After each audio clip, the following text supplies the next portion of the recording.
जाहिर तौर पर जम्मू कश्मीर में करने वाले हैं।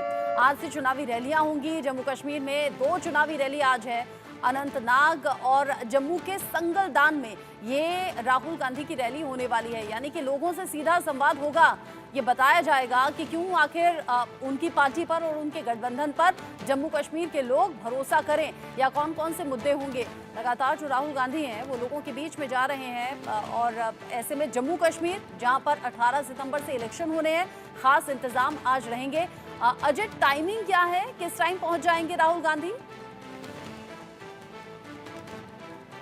देखिए रचना, मैं आपको बताऊं कि राहुल गांधी जो है वो जम्मू की अगर बात की जाए तो लगभग 10:30 बजे के करीब जो है वो जम्मू एयरपोर्ट पर पहुंचेंगे और उसके बाद जो है वो हेलीकॉप्टर के जरिए संगलदान पहुंचेंगे, क्योंकि संगलदान कश्मीर का जो इलाका पड़ता है कुलगाम का और उसके बाद रामबन का, इसके एक बीच में एक गांव है, वहां पर एक जनसभा को संबोधित करेंगे और चुनावी प्रचार की जम्मू कश्मीर में शुरुआत जो है वो कांग्रेस पार्टी की हो जाएगी। इसके अलावा पहला जो प्रचार होने वाला है वो होगा एक ऐसी कॉन्स्टिट्यूंसी के लिए या ऐसी जगह पर जहां पर नेशनल कॉन्फ्रेंस और कांग्रेस का अलायंस जो है वो मजबूर है। मजबूर इसलिए क्योंकि दोनों ही पार्टियों ने क्लेम किया था कि जो बनिहाल कॉन्स्टिट्यूंसी पड़ती है, जहां पर विकार रसूल वानी जो कि कांग्रेस के प्रदेश अध्यक्ष रहे हैं और रिसेंटली उनको बदला गया है, वहां पर नेशनल कॉन्फ्रेंस भी क्लेम कर रही थी कि उनका भी प्रत्याशी जो है वो जीत सकता है। तो ऐसे में वहां पर एक फ्रेंडली अलायंस जो है वो किया गया है, यानी कि अलायंस नहीं है, बस दोनों पार्टियों के बीच में ही मुकाबला होगा और उसके साथ साथ बीजेपी और जो पीडीपी है, बाकी जो गठबंधन है या बाकी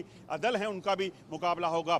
तो कहीं ना कहीं कमजोर ये कहा जा सकता है। दूसरी तरफ जो दूसरी कैंपेन होनी है जिसमें नेशनल कॉन्फ्रेंस के जो नेता हैं, उमर अब्दुल्ला जम्मू कश्मीर के पूर्व मुख्यमंत्री, वो भी शामिल होंगे। वो डूरू में होने वाली है। डूरू में गुलाम अहमद मीर जो कि पहले भी वहां से जीत चुके हैं और मंत्री भी रह चुके हैं, जम्मू कश्मीर में पूर्व प्रेसिडेंट रह चुके हैं और अब जो है वो जनरल सेक्रेटरी हैं कांग्रेस के, उनको जो है वहां पे टिकट दिया गया है और उनके लिए और उनके आसपास की जो सीटें हैं, उनके जो कैंडिडेट हैं, उनके लिए एक प्रचार होने वाला है। वहां पर नेशनल कॉन्फ्रेंस और कांग्रेस का अलायंस है, तो ऐसे में दोनों दल मिलकर जो है वो प्रचार करेंगे। तो यकीनन कहीं ना कहीं आने वाले दिनों में जो है जम्मू कश्मीर की जो मौजूदा पॉलिटिकल स्थिति है, ये कहा जा सकता है, उसमें क्या बदलाव होता है, कैसे होता है, ये देखना होगा और उसी को लेकर जो है प्रचार ये दोनों दल जो हैं वो करने वाले हैं। अच्छा, जब जब चुनावी रैलियां होती हैं अजय, लोगों की भीड़ भी होती है, सुनने के लिए लोग पहुंचते हैं, क्या कुछ चुनावी वादे हैं, कैसे लोगों को संबोधित किया जाना है। तो जहां ये रैलियां होनी है, कितने लोगों की कैपेसिटी है और कितने लोग पहुंचने वाले हैं सुनने के लिए? देखिए, उम्मीद कांग्रेस के जो लोग हैं उनकी उम्मीद यही है कि हजारों की तादाद में लोग जुटेंगे, मगर क्योंकि दूर दराज के इलाके हैं, वहां पर पहुंचना इतना आसान नहीं होता। हाँ। तो एक रिस्ट्रिक्टेड ये कहा जा सकता है कि एक लिमिटेड गैदरिंग जो है वहां पे 3 से 4 हज़ार लोगों की उम्मीद जो है वो की जा सकती है। वहीं अगर बात की जाए अनंतनाग में डूरू जो में कॉन्स्टिट्यूंसी में जो होने वाली जनसभा है, उसमें नेशनल कॉन्फ्रेंस और कांग्रेस का अलायंस है, तो वहां पर हो सकता है कि गैदरिंग ज़्यादा हो।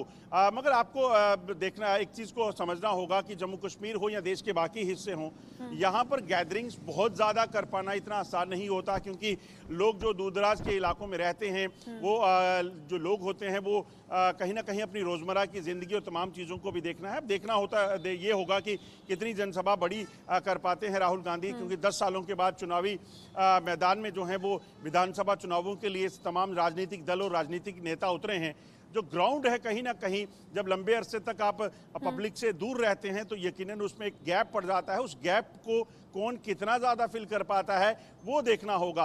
और दूसरा, अंतर कलह जो है राजनीतिक दलों में जो चल रही है, वो एक बड़ा इंपॉर्टेंट चीज़ है। आप देखें तो नेशनल कॉन्फ्रेंस और कांग्रेस का अलायंस तो हुआ, मगर जिन टिकटों पर, जिन कॉन्स्टिट्यूंसीज में जिन प्रत्याशियों को टिकट दिए गए हैं, उनके जो बाकी साथी जिनको उम्मीद थी कि टिकट उनको मिलेगा, वो विरोध में हैं। इसी तरह से नेशनल कॉन्फ्रेंस और कांग्रेस में आपस में भी विरोध इस चीज़ को लेकर है, क्योंकि आलाकमान ने तो फैसला कर लिया कि अलायंस होगा, मगर जो वर्कर ग्राउंड पे काम करता है उसे उम्मीद होती है कि टिकट उसे मिलना चाहिए। यहाँ पर अगर आपको बता दूं, बनिहाल की कॉन्स्टिट्यूंसी की बात करें तो बनिहाल कॉन्स्टिट्यूंसी में जो है जब यहाँ पर प्रचार चल रहा था तो प्रचार के दौरान नेशनल कॉन्फ्रेंस के जो नेता हैं उन्होंने जो वहाँ पर एक जनसभा में ये तक बोल दिया था कि वकार रसूल वानी जो हैं उनको लेकर अपशब्द बोल दिए थे, उनको लेकर कई ऐसी अभद्र टिप्पणियां कर दी थी। तो उसके बावजूद जो है फिर इसी वजह से जो अलायंस नहीं हो पाया और उसके बाद फैसला हुआ कि फ्रेंडली अलायंस होगा। और कई ऐसी कॉन्स्टिट्यूंसीज हैं जहां पर नेशनल कॉन्फ्रेंस का नुमाइंदा जो है उन्होंने नहीं दिया, क्योंकि कांग्रेस के साथ अलायंस में टिकट जो है कांग्रेस को मिला था। वहां पर नेशनल कॉन्फ्रेंस के नेताओं ने रिजाइन दिया और उसके बाद खुद वो चुनाव लड़ रहे हैं वहां पे इंडिपेंडेंट होकर। तो ये बड़ी सारी चीजें हैं जो इस गठबंधन को काफी नुकसान जो है वो कर सकती हैं। बिल्कुल, और इससे पहले आपने बिल्कुल ठीक कहा, अगर आप लंबे वक्त तक लोगों से दूर रहते हैं और फिर अचानक से जाते हैं तो वो जो एक गैप आ जाता है, उस गैप को फिल करने का काम कौन सा नेता है या कौन सी पार्टी करती है, ये भी देखना दिलचस्प रहेगा। अब लोगों के बीच में पहुंचेंगे और हाँ, मैदानी इलाकों में जिस तरीके से भीड़ जुटती है, पहाड़ी इलाकों में उस तरीके से नहीं जुट पाती है। और दूसरा, एक सबसे बड़ी बात ये भी है कि जब भीड़ जुट भी जाती है तो वोट बैंक में तब्दील नहीं होती है। ऐसा हमने तमाम इलेक्शंस में देखा भी है। मेजर जनरल माथुर और साथ ही साथ अजय जांडियाल, आप दोनों मेरे साथ में जुड़े और अब इस डिस्कशन में साथ में रहे। अजय जांडियाल, हालांकि नज़र आप आगे बनाए रखिएगा, राहुल गांधी और बाकी चीज़ों से जुड़ी हुई जो भी जानकारी होगी आपके जरिए दर्शकों तक आगे भी पहुंचाएंगे। मेजर जनरल माथुर, बहुत